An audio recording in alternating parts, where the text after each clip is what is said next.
everyone. Welcome to episode 30 of the Comic Boot. I'm Kalen. Is it 30 for real? Yeah. Is that right? Yeah. Jesus Christ. We made 30 of these. Some would say that's too many. Some would say 5 was too many. Probably. Wow. Alright, here we are That's today. kind of shocking. For real? Yeah, 30. Huh. As many episodes as years I've been alive. Right on. Sure. Shut up!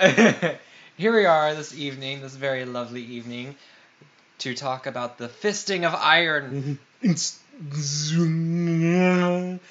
fucking music, man. I kind of like the techno thing that they were doing. The Wolf Among Us theme for the entire goddamn thing. Oh my god! When you pointed that out, I was just like, "Oh my god, it is." Okay, so if anybody's played a Wolf Among Us, you'll recognize the music. You'll recognize the music because it's the exact same shit. Oh my god! Now I can't stop thinking about it every time I hear the music. I could try to find it on my phone, and you get some terrible sound quality through the mic, but yeah. Just Google Wolf Among Us theme, and you will recognize it right out of the gate. So, Iron Fist, number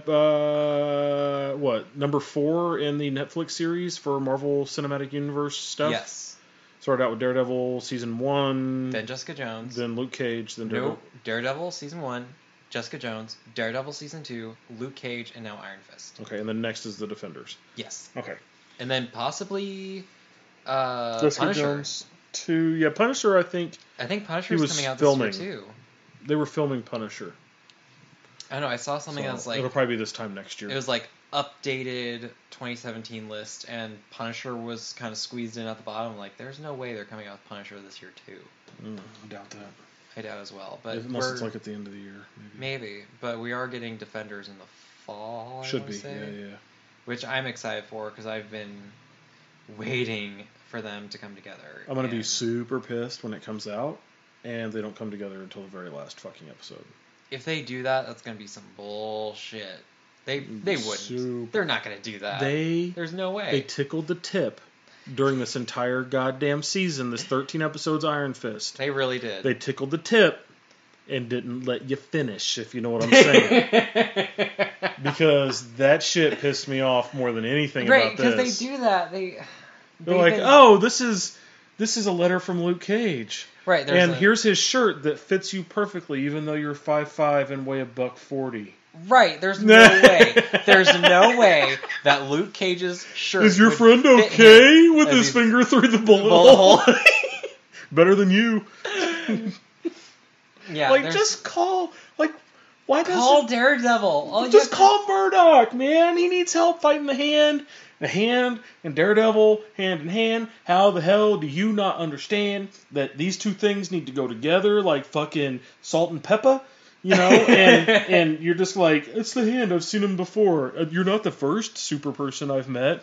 Like, literally all you have to do is, she has to text Daredevil and be like, the Hand is in wherever the fuck neighborhood that they're in. And then he'll be there. Through a cab, he can't drive, but a cab, well, maybe he can drive. He has a stick on the front of his cab. It just taps. Well, I mean, I think he probably could drive. I mean, yeah, just echolocation like a bat or something. So, I mean, Daredevil would get there, and then they could have worked together. Rooftops, man. Rooftops. I think that would have made it better, because, like you just said before we started recording, you started losing interest at episode 8. So I think I can pinpoint the exact moment that I was like, okay, I'm done. Was it when they kidnapped Madame Gao? It was when fucking Rosario Dawson burst through the gate in her SUV that somehow they got while they're in China. You know. You never heard of rent-a-car? Bruh, did they let Colleen Wing just rent one because she looks Chinese? I think you have to have a passport, maybe? Yeah, and they flew in on a private jet. Danny Rand doesn't have a goddamn passport. Well, he does have a passport, but it says John Anderson. John Anderson. Which is Neo's real name. Mr. Anderson. Mr. Anderson. Love it. Yeah, I guess. I don't know. But anyway, they're not getting their deposit back on that goddamn car. No. But she busts through a gate after Colleen had been nicked by a sword and... while the car basically is still moving, like John Wick style, she jumps out of the car, grabs the sword, and throws it back to Colleen Wing while she's in a sword fight. Yeah? I'm like, I'm good. Yeah, that's one complaint I've been hearing from several people is that they didn't like the fight scenes. I didn't mind some of the fight scenes. Some of the fight scenes were really good. They cut. The editing of them is bad. If you're doing fight scenes like kung fu fight scenes and stuff like that, you would think that you would. Okay. I'll put it to you this way. Let me put it to you this way. And maybe this will make it a little bit easier for me to handle. Why didn't they just let RZA direct the entire fucking season? It's kung fu. Yeah. RZA. Who directed Man with the Iron Fist 1 and 2.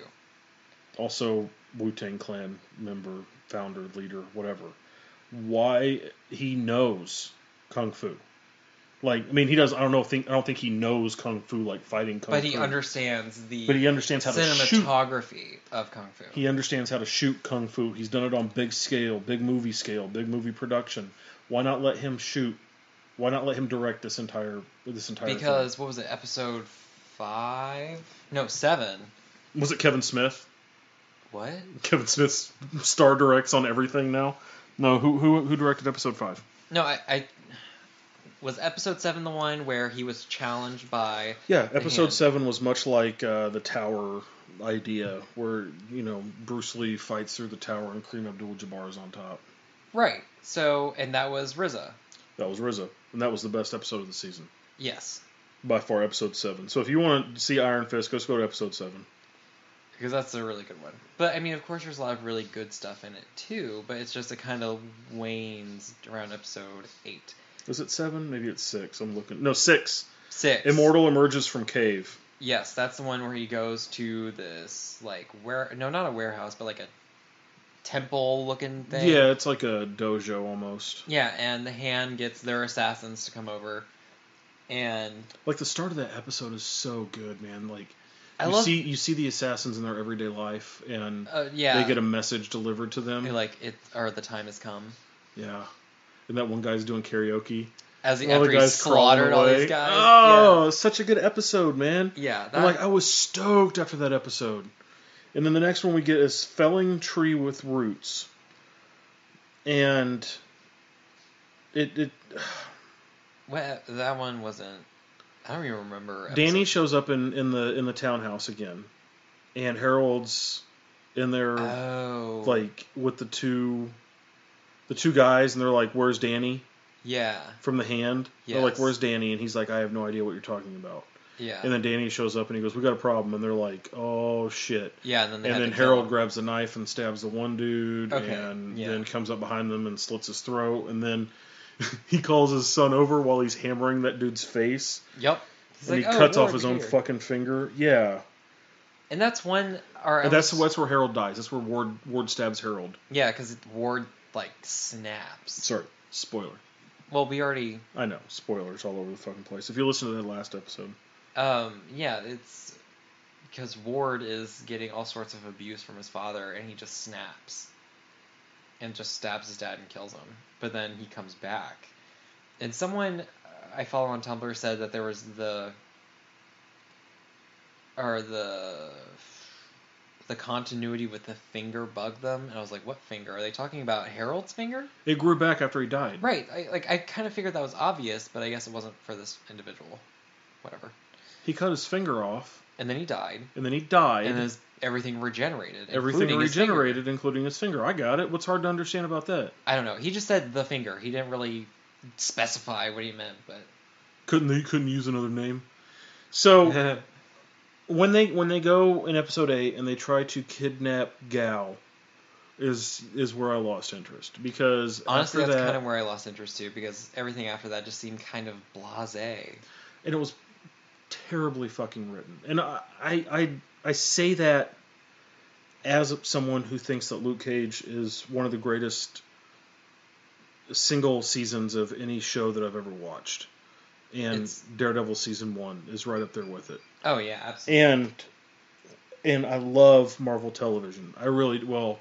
I don't watch Netflix Marvel television. Because nobody watches. Well, I don't watch, and Legion's not affiliated with Netflix. Or with Marvel. It's affiliated with Fox, right? Yes, because it's X-Men. Yeah. Like they can actually say mutants. Like it's not Marvel affiliated. Right, but the Netflix Marvel stuff I've loved so far, with the exception of Jessica Jones. Jessica Jones was okay. It's fine. It's about a 7 out of 10, but maybe a 6 out of 10. But the point there is that why didn't they make the Doctor purple? David Tennant, purple. But it's understandable to make a man that is impervious to bullets. If you notice, in between, or if you compare Jessica Jones and Luke Cage is nowhere near as powerful in Jessica Jones as he is in Luke Cage. They tone everything down to kind of give a level of realism as much as they can in something like this. For Jessica Jones? Yes. But if she's going to be a part of the Defenders and be a part of that universe, then it might change. She might get a boost in her powers to make it more. Stop drinking. That would be an interesting aspect.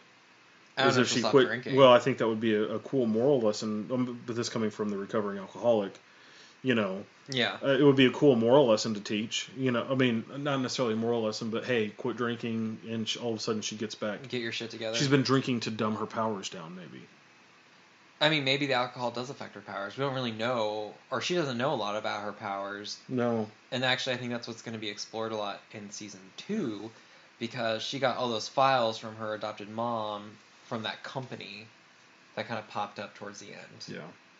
But anyway, back to Iron Fist. Iron Fist. So, well, first of all, can we just talk about the deal that everyone had with this show? What? Everyone, there was a controversy with this show. Because they watched the first 2 episodes and hated it? Not that. It's just even before the show came out.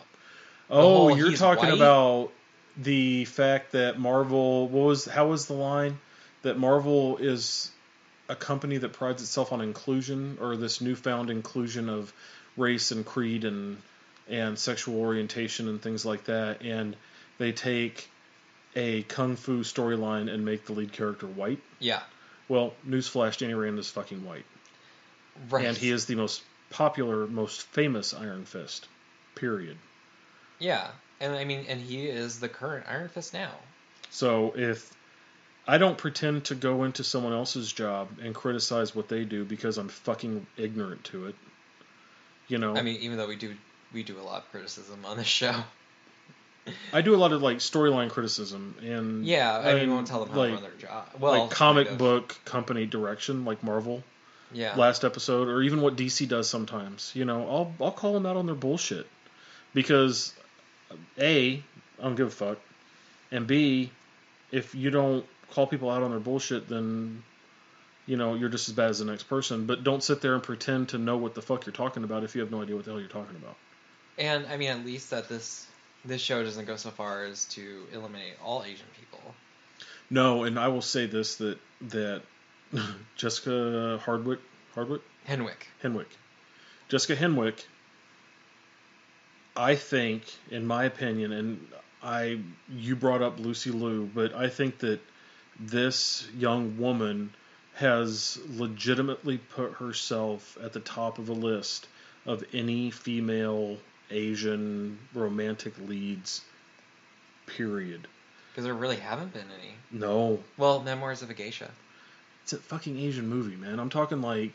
Oh, like American-made stuff? Yeah, like like an American-based movie where, an African-American man or woman or whatever or a white man or woman or whatever, I don't give a shit, but someone that's not Asian could fall in love with this woman.